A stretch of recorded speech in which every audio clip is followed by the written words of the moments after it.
À chaque inspiration, à chaque expiration, notre monde se crée. Quand vous portez votre attention vers l'extérieur, ceci devient. Votre mental est bloqué dans cet extérieur. Mais quand votre attention se dirige vers l'intérieur, vous pouvez programmer votre monde, changer votre monde. Beaucoup regardent le monde de l'extérieur et ils se disent « je veux ceci, je ne veux pas cela ». D'accord. Tout ça est superficiel. Pour réussir, on dit qu'il faut avoir la pensée positive. Pourquoi ? Pourquoi être positif ? Car si vous êtes négatif et que vous vous dites que vous ne pouvez pas avoir ce que vous désirez, etc., eh bien, Charles Haanel disait « ce à quoi l'on s'oppose persiste ». C'est quelque chose que l'on doit bien retenir durant le parcours de notre vie. Nous avons tous un potentiel énorme et pour la plupart, il est encore inexploité. Nous avons tellement été conditionnés, et ce, depuis l'enfance, que l'on se sent impuissant et sans réel libre arbitre. Et c'est logique. Prenons exemple sur quelqu'un qui est né dans une famille riche, avec des parents qui connaissent les lois du succès, qui ont une vision positive de la vie. Eh bien, cette personne aura naturellement ce qu'elle souhaite de la vie. Et ceux qui ne connaissent pas ces lois diront « oui, mais eux, ils sont avantagés comparés à moi. Moi, je n'ai pas de chance, etc. » Et c'est ça finalement qui est drôle. Dès que vous commencerez à prendre connaissance des clés du succès, les gens diront que vous avez un avantage sur eux, que vous êtes plus chanceux. Mais la vérité, c'est que vous commencerez à comprendre comment tourne le monde, comment fonctionne l'humain, et vous prendrez l'initiative de faire ce que la majorité ne font pas.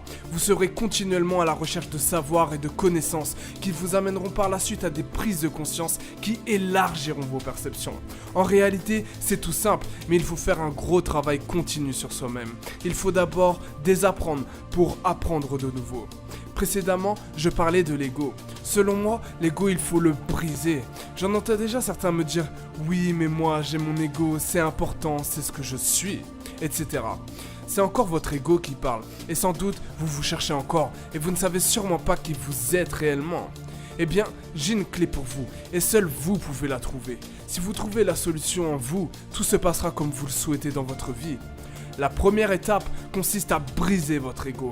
Ce ne sera pas facile, surtout si vous avez un grand ego. Essayez au moins pendant un temps et constatez les changements en vous et autour de vous. Prenez conscience de la paix que vous venez de créer. Vous avez le choix. Vous avez le choix entre la paix et la folie.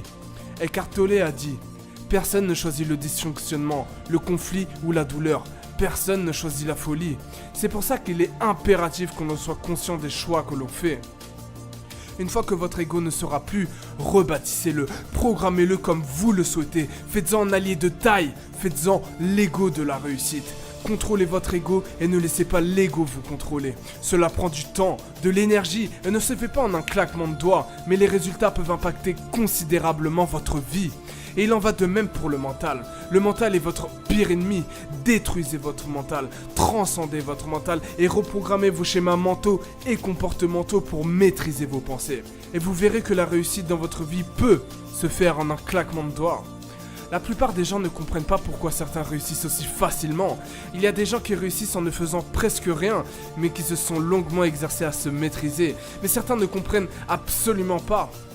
Tout simplement, ils ont les bonnes clés, les clés d'une vie réussie. Et c'est juste de l'apprentissage. De toute manière, la vie n'est qu'un apprentissage. Il y a une phrase de Gandhi qui m'inspire chaque jour. Vis comme si tu devais mourir demain, apprends comme si tu devais vivre toujours. Et on apprend toujours dans la victoire, mais surtout dans la défaite. Et c'est là où il faut être le plus attentif aux leçons qui nous sont offertes. Absolument tout ce qui est négatif dans notre vie est là pour nous offrir quelque chose. Et je conçois que cela puisse mettre du temps à être compris. Personnellement, j'ai dû faire face à des épreuves très douloureuses, sombres et très négatives. Et bon nombre de fois j'ai dérivé et je voyais cela comme un fardeau. J'ai mis énormément de temps à comprendre que cela m'avait été très bénéfique. Aujourd'hui, la majorité des gens ont totalement oublié leur côté spirituel et se perdent dans le matériel. Encore une fois, Eckhart Tolle a dit quelque chose de très intéressant sur l'opportunité du travail sur soi après un coup dur de la vie. Vous devez avoir connu un grand échec sur un certain plan, une grande perte ou une profonde souffrance pour que la dimension spirituelle vous interpelle. N'ayez pas peur si quelque chose est extrêmement négatif dans votre vie actuellement. Avec de la patience, vous y trouverez à la clé quelque chose de positif. Plaute a dit « Le meilleur remède pour tous les problèmes, c'est la patience ». Voilà, c'est tout ce que je voulais partager avec vous aujourd'hui. Tout le monde mérite de réussir et d'avoir ce qu'il souhaite. Nous sommes les créateurs de notre réalité. On se retrouve bientôt dans de nouvelles vidéos. En attendant, posons-nous les bonnes questions. Prenez soin de vous. Peace.